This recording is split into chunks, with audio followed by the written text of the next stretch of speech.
1,44,000 বর্গ কিলোমিটার আয়তনের বাংলাদেশে প্রায় 4,000 কিলোমিটার এলাকা জুড়ে বিশাল সীমান্ত এলাকায় পাহারা দেবার দায়িত্ব পালন করছে 45,000 বর্ডার গার্ড বাংলাদেশ বা বিজিবি সদস্য। অভিযোগ রয়েছে, পাহারা দেবার দায়িত্ব যাদেরকে দেয়া হয়েছে তারাই ভারতীয় ফেন্সিডিল, গাঁজা, মদ, ইয়াবা পাচারে সহায়তা করছে।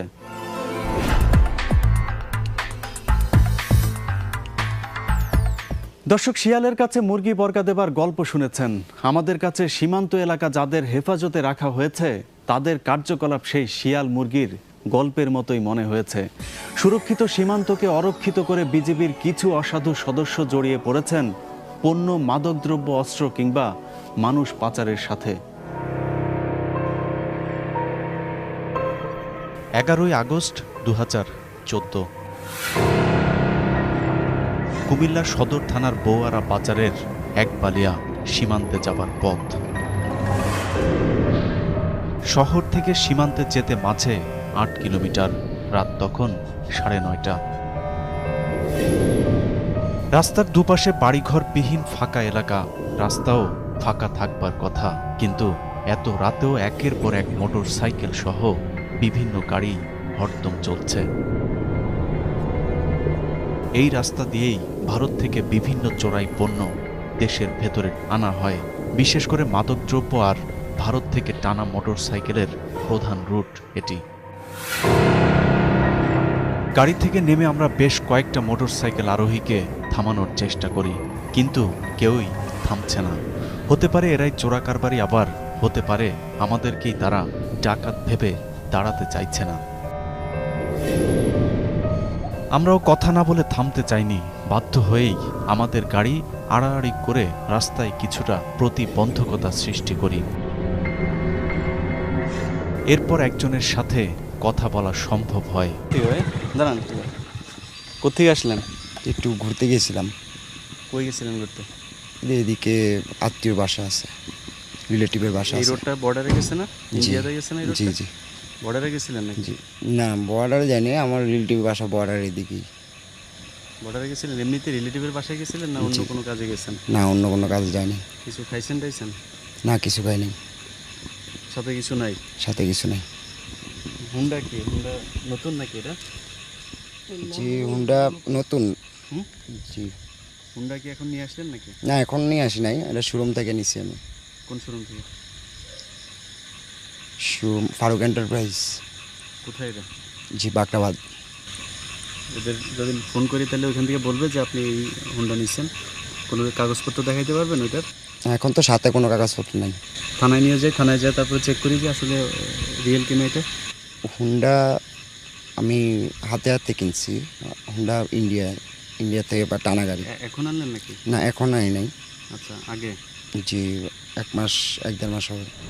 এরপর সে আমাদেরকে সবকিছু খুলে বলে কিভাবে বিজেপি সদস্যদের যোগ সাজসে ভারত থেকে মোটরসাইকেল বাংলাদেশে আনা হয়। প্রথম দিন আপনার ওর সাথে কথা হলো, গাড়ি দেখলাম, গাড়ি দেখার পর ওর সাথে কথা হলো, তারপর দামাদামি হলো। দামাদামি হওয়ার পর দ্বিতীয় দিন আমি গেলাম। ওইখানে হুন্ডা নেওয়ার আগে প্রথমে ইনফর্ম করে গেলাম বিজিবি ইনফর্ম করে গেলাম। তারপর ওইখানে ইন্ডিয়াতে যায়, তারপর হুন্ডা কিনে। বিজেপিকে ইনফর্ম করে গেছেন বলতে কি ওদেরকে বলেই বর্ডার পাস হয়েছেন? হ্যাঁ, ওদেরকে বললো বর্ডার পাস। এর জন্য কি টাকা পয়সা দিতে হয়? টাকা পয়সা তো কিছু দেওয়া লাগেই। আমরা আরও কয়েকজনের সাথে কথা বলার চেষ্টা করি, কিন্তু তারপর চরম এক ভয়ঙ্কর অভিজ্ঞতার মুখোমুখি হতে হয়েছে আমাদেরকে।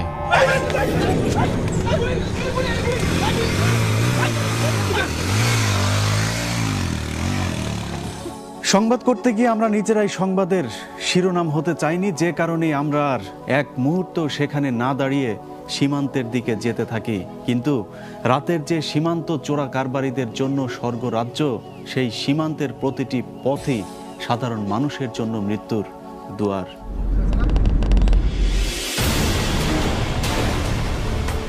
সীমান্তের দিকে আরও একটু এগিয়ে যেতেই চোখে পড়ে ডিবি পুলিশের একটি চেকপোস্ট। পুলিশ দেখে সাহস পেয়ে আমরা সেখানে দাঁড়াই। সীমান্তে বিজিবির সাথে আঁতাত করে আসা অবৈধ মালামাল যাতে আসতে না পারে সেজন্যই তাদের এই আচমকা অভিযান। কিছুক্ষণ এভাবে চলবার পর ঠিক আগের ঘটনার মতো আরেকটি মোটরসাইকেল তাদের সিগন্যাল অমান্য করে। সন্দেহজনক আচরণের কারণে গোয়েন্দা পুলিশও তাদের পিছু নেয়। আমরাও পুলিশের গাড়ির পেছন পেছন।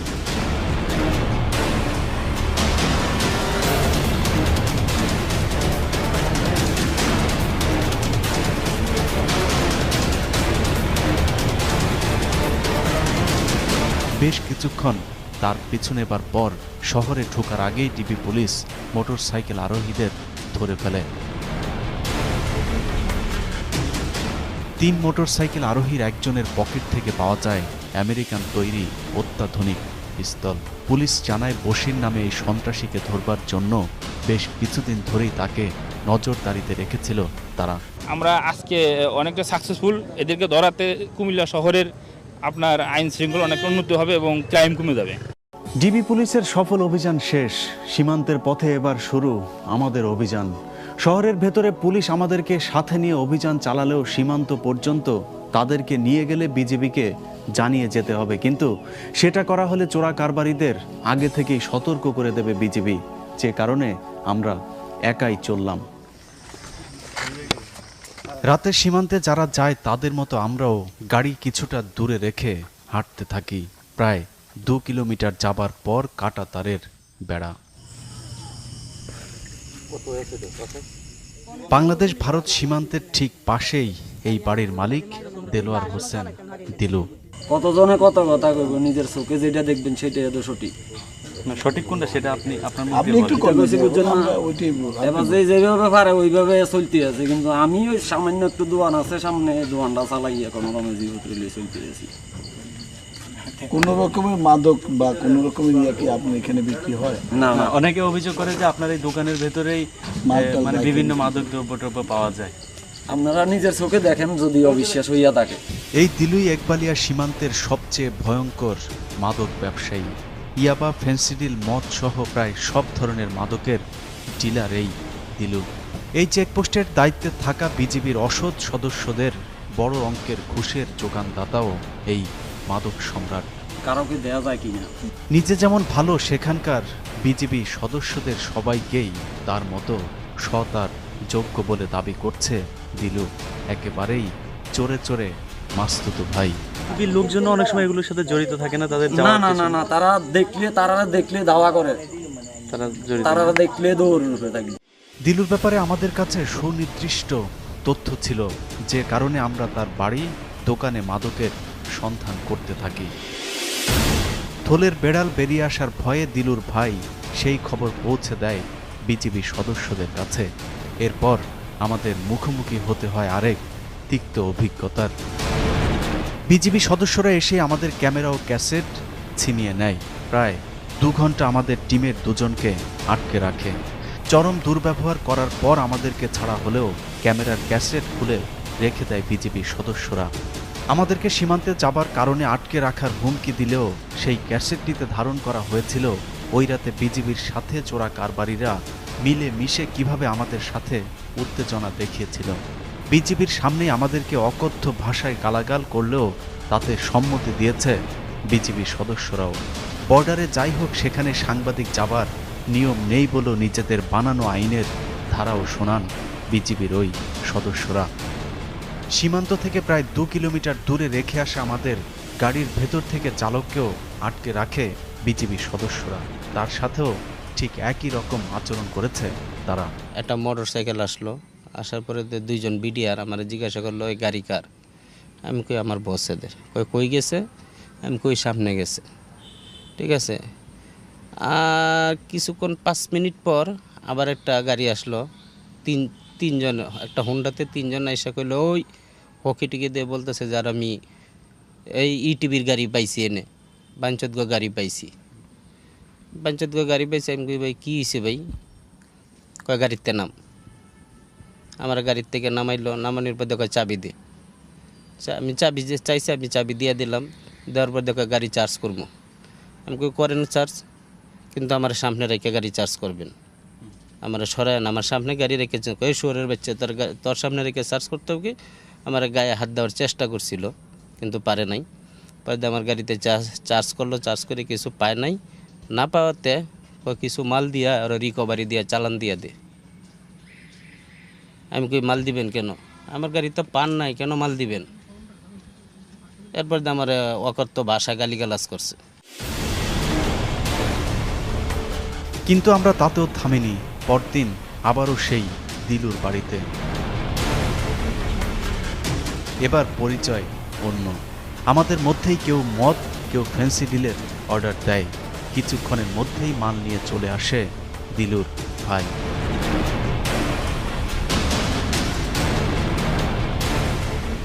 গল্পের মাঝেই দিলুর ভাই আমাদের বিভিন্ন তথ্য জানাতে থাকে।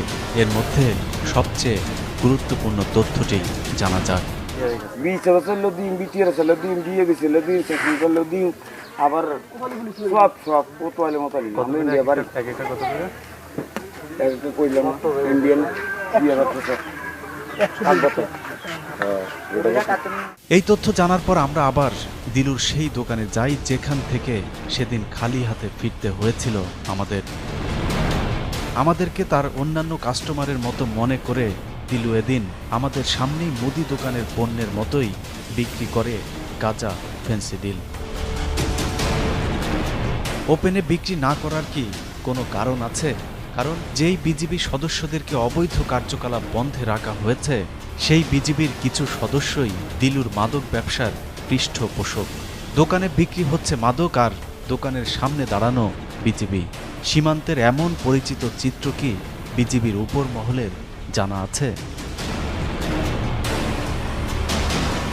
একবালিয়া সীমান্তের একজন মাত্র দিলু কিংবা একটি মাত্র মাদকের দোকান না, এরকম হাজারো দিলুকে ব্যবসায়ী বানিয়ে আড়ালে বসে মাদকের ব্যবসা করছে সীমান্তের সীমাহীন দুর্নীতির সাথে জড়িত কিছু সংখ্যক অসাধু বিজিবি সদস্য।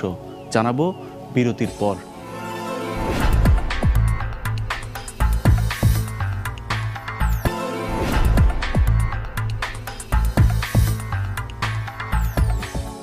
দর্শক, দিলুকে দিয়ে শেষ করেছিলাম কুমিল্লার 10 ব্যাটালিয়নের আওতায় থাকা পুরো সীমান্তের পাশে গড়ে ওঠা বাড়িগুলোকে মাদকের দোকান বানিয়ে সীমান্তরক্ষী বাহিনী বিজিবির কিছু সদস্য কিভাবে মাদকের রমরমা বাণিজ্য করছে, চলুন তার পরের অংশ দেখে আসা যাক।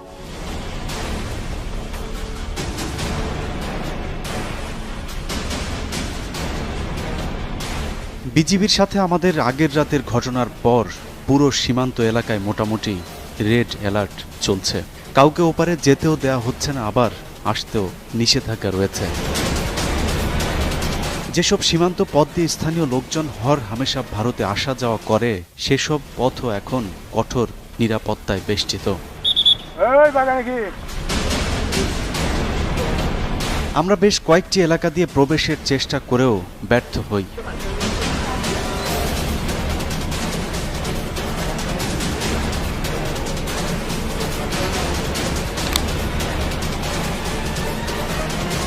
এবার আমরা একবালিয়া থেকে কিছুটা দূরে শশীদল সীমান্ত দিয়ে ওপারে যাবার চেষ্টা করব।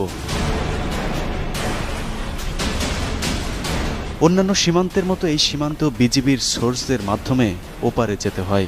ক্যাম্পের সামনে যেতেই আমাদেরকে সীমান্ত পার করে দেবার জন্য বেশ কয়েকজন চলে আসে। পরিচয় গোপন করে এদের মধ্যে একজনের সাথে আমাদের সীমান্তে নিয়ে যাবার চুক্তি হয়। বর্ডারে যাবো আর কি, বর্ডারে ফ্রেন্ডরা যাবো কয়েকজন।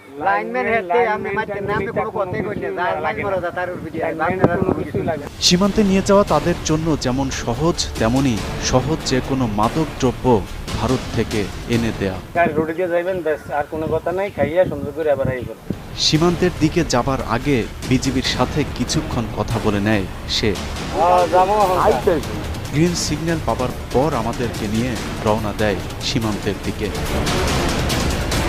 কিন্তু কাছাকাছি যেতেই তার কাছে বিজিবির একটি কল আসে। কোনো এক কারণে বিজিবির ওই সোর্স আমাদেরকে ফেরত চলে যাবার পরামর্শ দেয়। বোঝা গেল আমাদের যাবার খবরে প্রভাব পড়েছে এই সীমান্তেও। এভাবে বিভিন্ন গোয়েন্দা সংস্থা কিংবা বিশেষ অভিযানের জন্য লোক দেখানো কিছু অভিযান বা সতর্কতা দেখানো হলেও বেশিরভাগ সময় সীমান্ত থেকে যায় চোরা কারবারিদের জন্য উন্মুক্ত।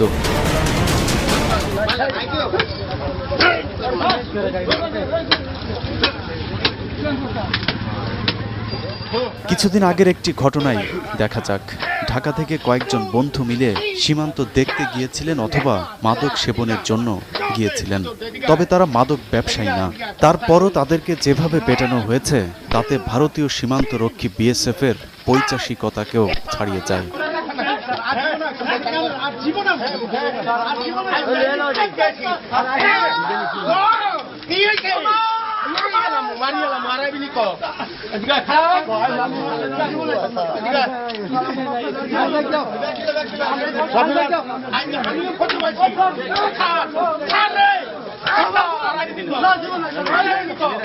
সাধারণ মানুষের মধ্যে যারা সীমান্তে ঘুরতে আসে অথবা যারা বিয়ার, মদ বা ফেন্সিডিল ব্যবসায়ী না কিন্তু 2-1 বোতল খাবার জন্য কিনতে আসে, তাদের জন্য সীমান্তের দরজা কিছুদিনের জন্য বন্ধ করা হয়েছে। কিন্তু যারা আসল চোরা কারবারি তাদের জন্য কয়েক মিনিটের জন্য কি সীমান্তের চোরাই পথ বন্ধ আছে?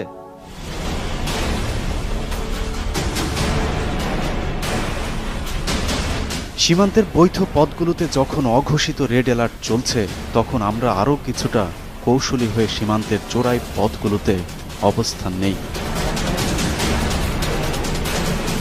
দূরে কয়েকজন লোক দেখা যাচ্ছে, হয়তো কিছু একটা করছে, কিন্তু কি করছে সেটা দেখতে আরও কিছুক্ষণ অপেক্ষা করতে হবে।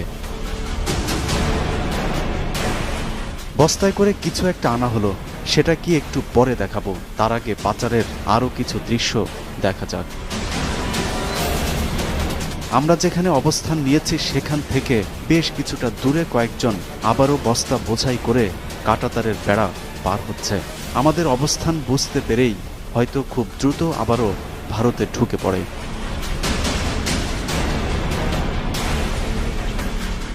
আমরাও আমাদের অবস্থান পরিবর্তন করি। একজন গরু রাখালকে দেখা যাচ্ছে।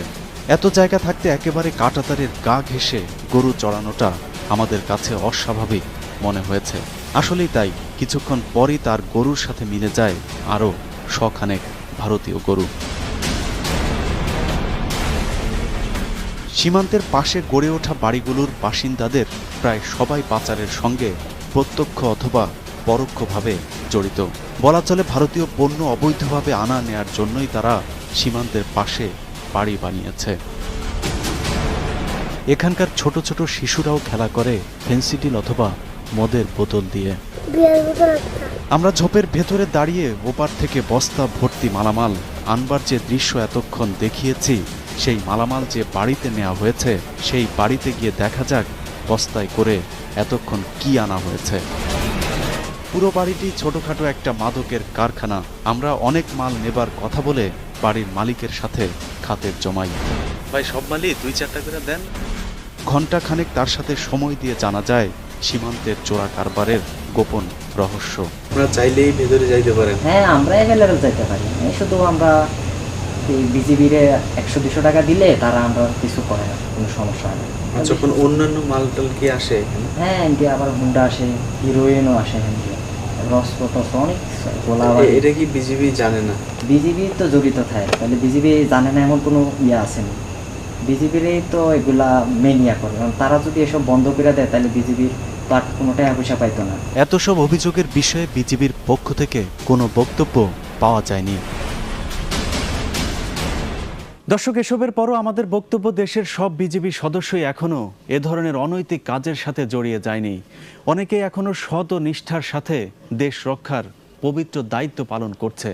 তবে শুনতে বেমানান লাগলেও তাদের সংখ্যা খুবই কম। আর এভাবে চলতে থাকলে স্বাধীন দেশের স্বাধীন সীমান্ত অরক্ষিত হয়ে আমাদের স্বাধীনতাই হুমকির মুখে পড়তে পারে।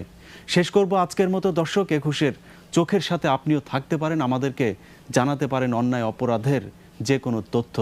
লিখতে পারেন প্রযোজক 21-এর চোখ, 21 টেলিভিশন, জাহাঙ্গীর টাওয়ার, 10 কারওয়ান বাজার, ঢাকা 1215। ইমেল করতে পারেন 21-tv.com এই ঠিকানায়। কথা বলতে পারেন 01972121236 এই নম্বরে। দর্শক, অপরাধ জগতের নতুন কোনো অন্ধকার গলির খবর নিয়ে আবারও ফিরে আসবো। ততক্ষণ ভালো থাকুন, সুস্থ থাকুন, অন্যায়ের প্রতিবাদ করুন অথবা তথ্য দিয়ে সহায়তা করুন। বিদায়।